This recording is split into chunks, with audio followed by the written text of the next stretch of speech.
Some people are dealt a lousy hand at birth, and they need to deal with disease and ailments their entire lives until their death. Most of us are lucky to have a healthy life, and people only realise how important health is when they have it taken away. Have you ever heard of the boy who turned to stone? What about the boy called the devil because of his skin condition? And if you want to witness some unbelievable stories, keep watching as we look at 15 real-life inspiring stories that will touch you. This is red, like that. Number 15. Neil Harbisson is a New York-based cyborg artist and activist for trans species rights who was born in Spain. He's well renowned for being the world's first person to have an antenna implanted in his skull, and for claiming he is legally recognized as a cyborg by a government. To communicate with him, his antenna sends loud vibrations through his skull. This includes electromagnetic radiation readings, phone calls, music and films or images that are converted into auditory vibrations. His Wi-Fi-enabled antenna also allows him to receive satellite signals and data. Since 2004, he has been dubbed the world's first cyborg, or the world's first cyborg artist, by the international press. He co-founded the Cyborg Foundation in 2010, an international organization dedicated to defending cyborg rights, promoting cyborg art, and assisting those who desire to become cyborgs. He co-founded the Trans Species Society in 2017, an organization that provides non-human identities a voice, raises awareness of the issues they confront, fights for the freedom of self-design, and offers community-based development of new senses and organs. Number 14. On that rainy July day in 1952, Paul Alexander recalls the sound of the screen door crashing. After playing in the field behind his Dallas home, the then 6-year-old dashed inside. His neck hurt and he had a temperature. He stepped into the kitchen barefoot, trailing muck all over the floor. Behind him, the door slammed shut. He expected his mother to be furious when she saw the mess, but the dread in her voice surprised him. Polio had arrived for her son. For many parents, 1952 was a terrifying year. With approximately 60,000 cases reported across the country, it was the worst year for polio in the United States. The virus began with physical aches and a high fever for Alexander, but he soon lost his ability to move, swallow, and breathe. Doctors cut his trachea and placed him in an iron lung, a sealed tank meant to treat polio victims who couldn't breathe on their own. Doctors told him he could go home 18 months after he was hospitalized, assuming he wouldn't live much longer. From the neck down, he was nearly paralyzed, and he couldn't breathe outside the iron lung. His family carried him, along with the lung, home for what they believed would be their final Christmas together. Alexander, on the other hand, is still alive today. He's 74 and lives in Dallas. He still must rely on an iron lung to stay alive. He's one of the only people on the planet who still uses the machine. Number 13. They may appear to be two grown-ups pretending to be astronauts while doing their weekly shopping, but the two men beneath the masks have a fatal solar allergy. Thomas and Vincent Serres from Bordeaux, France, have xeroderma pigmentosum and are unable to be exposed to sunlight or ultraviolet light. The twins are more prone to develop skin cancer if they are. In other circumstances, all that is required for cancer to develop is a brief exposure to sunshine. The twins, dubbed the Children of the Moon by the French media, have been testing out a new protective mask to be able to live a regular life. The mask is transparent and vented, and it was developed by several French hospitals. Every time the boys exited the house, they had to put on a ski mask, as well as coveralls and white gloves made by NASA. The boys, who were 17 at the time, realized it was a frightening sight. The guys have managed to live a somewhat normal life and are now studying at Bordeaux University. Vincent and Thomas are two of only about 70 or 80 people in France who have the genetic disorder. It is estimated there are just 5 to 10,000 examples like this in the entire world. Vincent experienced 3 bouts of skin cancer after being diagnosed with XP at the age of 2.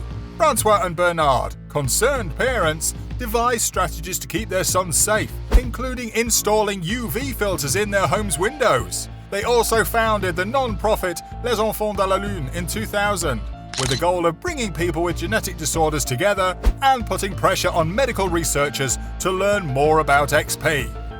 Number 12. A young woman from regional New South Wales has found new meaning as a photographer and wants to help alter the lives of other young people with disabilities after undergoing drastic but life-changing surgery to remove half her brain. Even though she's legally blind, she's discovered when she stares through the lens of her new camera, her vision is unaffected, and her outlook on the future is similar. Ms. Miller suffers from Sturge-Weber syndrome, a rare medical ailment that has left her with convulsions, a port wine birthmark on her face, and glaucoma. She has cerebral palsy as well. She had practically regular convulsions and brain herniation projecting from her forehead before surgery. Her brain's right side was essentially killing her. She wouldn't have made it here if she hadn't had this surgery. Carly got a hemispherectomy to remove half of her brain and halt her regular seizures. A choice she made on her own terms. While the notion of the extreme surgery was scary and the decision to proceed was difficult, it was all on her own terms. The risk was death, but she wasn't going to sit on the couch every afternoon with a horrible headache, screaming for someone to help her. Seizures seized the day following surgery, and she has not experienced another since. Her headaches have also subsided to only on rare occasions, and she is able to operate and anticipate the future. Following the surgery, Ms. Miller and her family spent several months recovering and rehabilitating before deciding what she should do with their new lease of life. After a friend suggested photography, she was given a camera for her 18th birthday earlier this year, and it is now virtually never out of her hands. Carly believes that whatever life throws at you, you can overcome it. Number 11. A 25-year-old man underwent a complete heart transplant in 2016, but not before surviving for more than a year without a human heart. Instead, Stan Larkin carried an artificial heart in a backpack for 555 days, which kept him alive by pumping blood around his body. The device's performance suggests it could be used to keep other patients with total heart failure alive while they await for a donor. Stan was the first patient in Michigan to be released with an artificial cardiac device known as Syncardia. As youths, he and his brother Dominique were diagnosed with familial cardiomyopathy, a genetic cardiac disorder that can induce heart failure without warning, and is one of the top causes of mortality in athletes. Stan and eventually his younger brother Dominique had their hearts removed and were put with Syncardia devices after years on the donor waiting list. When they initially met with doctors, they were both unwell. They wanted to get them heart transplants but thought they didn't have enough time. There's something about their specific anatomic position that prevents other technology from working. Stan claimed he couldn't hold his girls or give them piggyback rides because it's not the most versatile item to have on you all the time. But much to his physician's surprise, he was able to continue playing basketball. Stan received his donor heart in 2016 and made a complete recovery.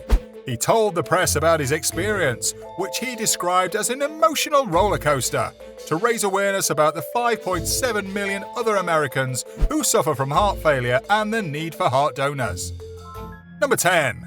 Ramesh Darjee, an 11-year-old Nepalese child, is turning to stone due to a sad and incurable skin ailment. His skin gradually sheds and is replaced with hard, thick scales because of the condition. Ramesh was born a healthy baby according to his father Nanda, but 15 days later his skin began to peel and was covered with scales. The youngster is unable to move or even communicate due to his illness. Ramesh's parents sought treatment from a variety of doctors, who all informed them it was a fungal condition, with little they could do about it. His skin began to peel 15 days after his birth, and new skin began to form, although it was becoming progressively thick.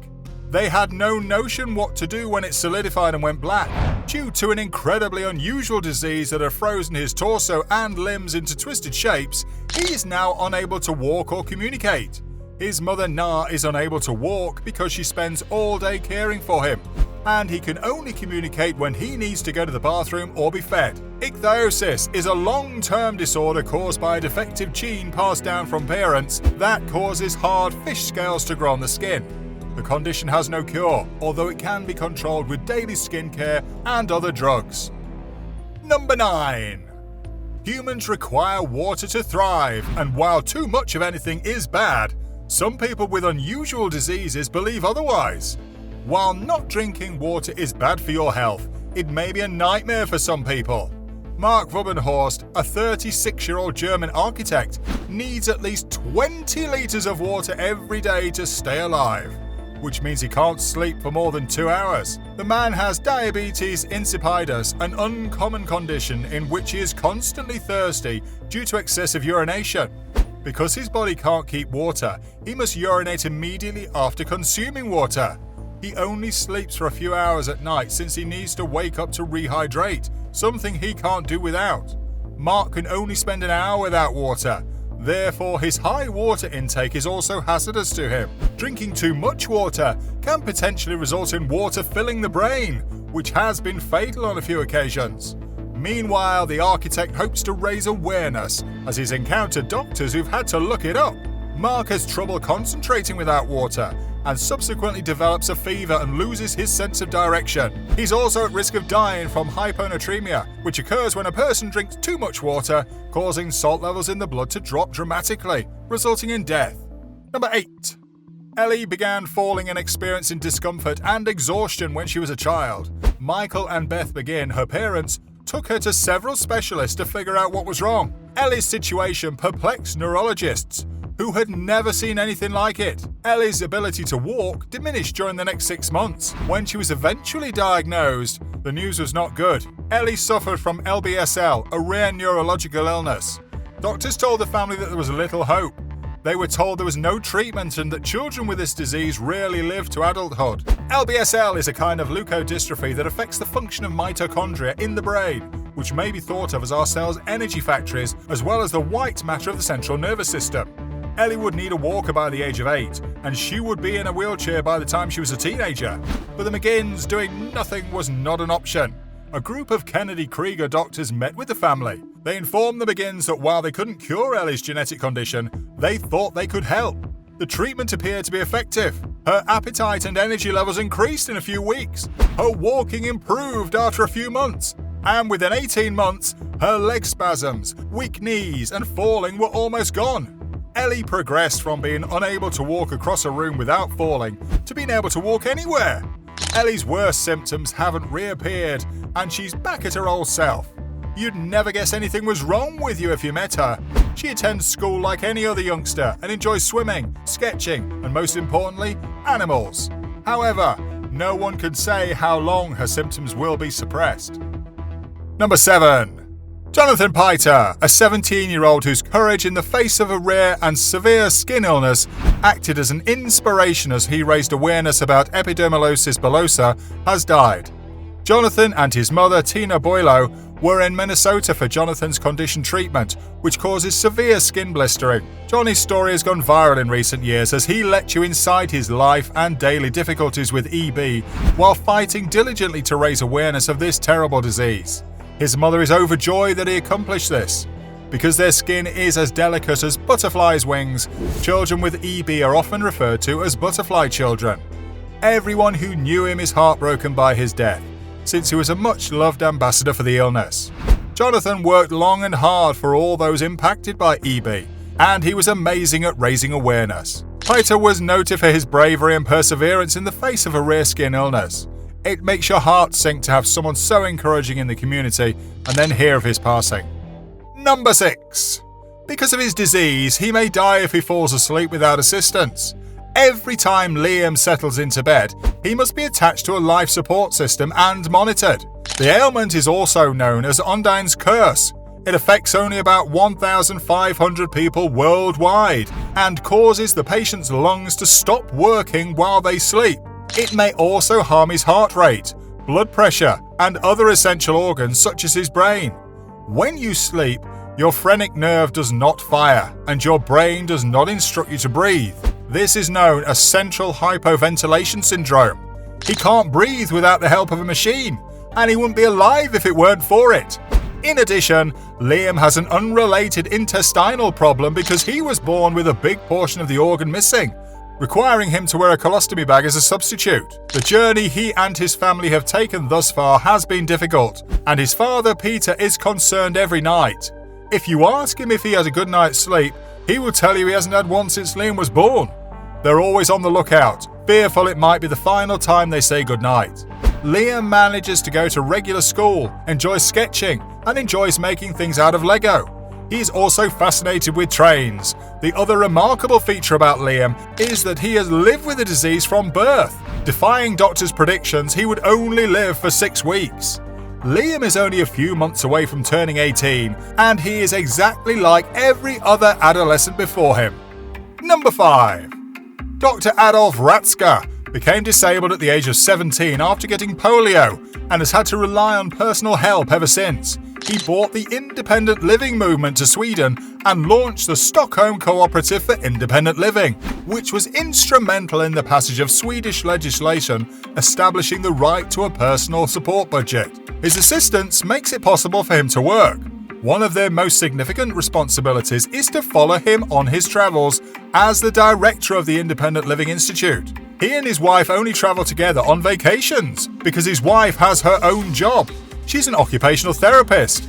He also brings an assistant, since he wants to play the same role in the family he would have without his impairment. The monthly payout from his social insurance fund includes money for the accompanying assistant's flight tickets, hotel accommodation, and food. As a result, he won't have to ask for such reimbursements every time he travels. Number 4. After impolite individuals left him heartbroken by gazing at him in the street, the parents of a 10-year-old boy with a rare skin condition were required to carry cards describing their son's condition. Jack Oldaker's skin is so brightly coloured that vicious online trolls have dubbed him Satan.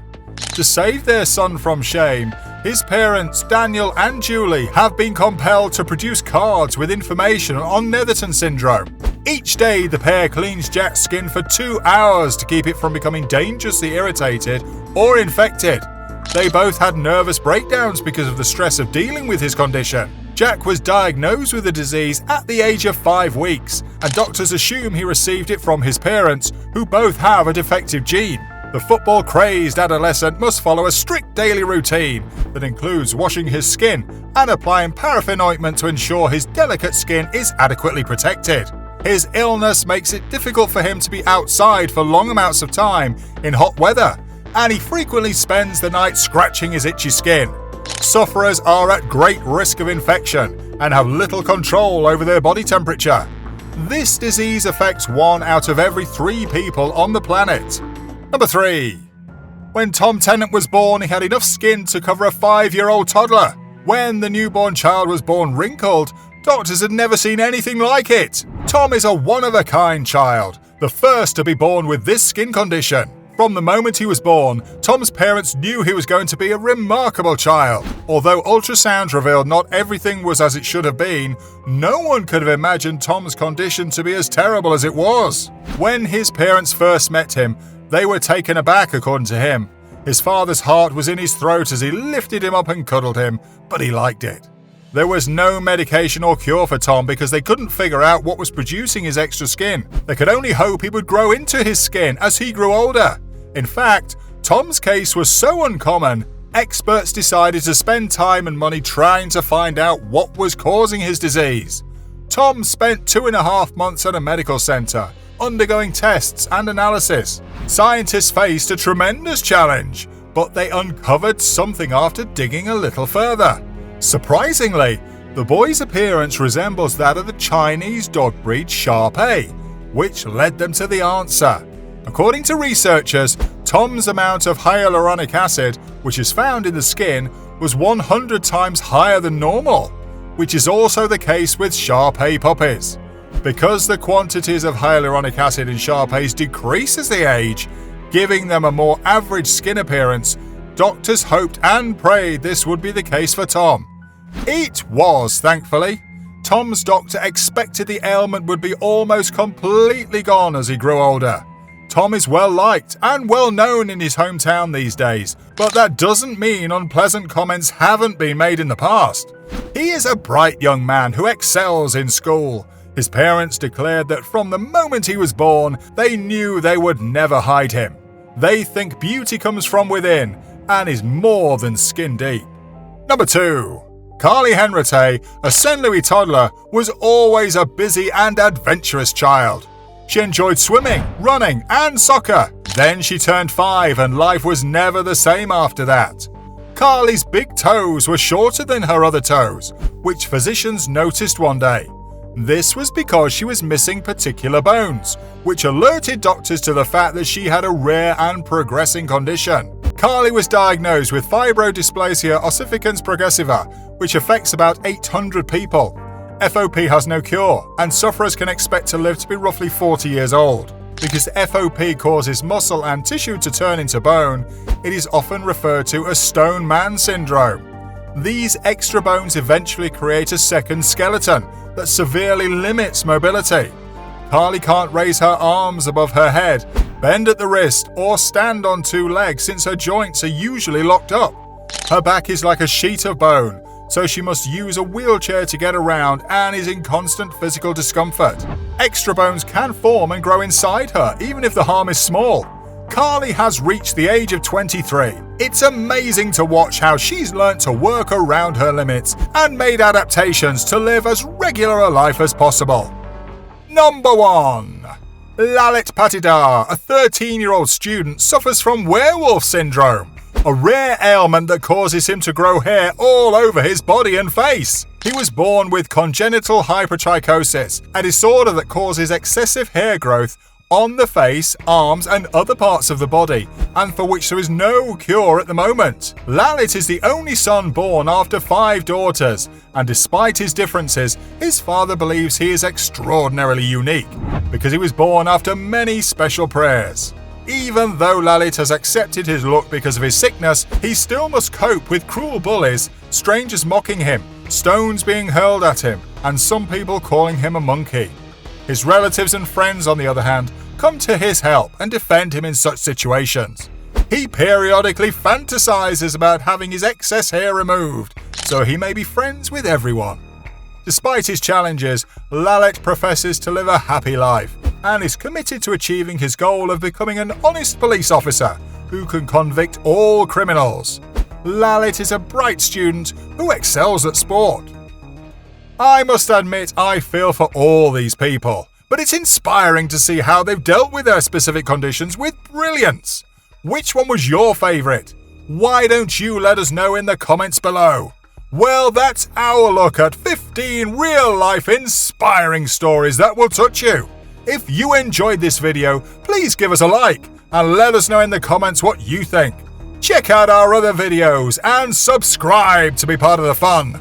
Click on the notification icon so that you can see our new videos as soon as they're uploaded. That's it for now.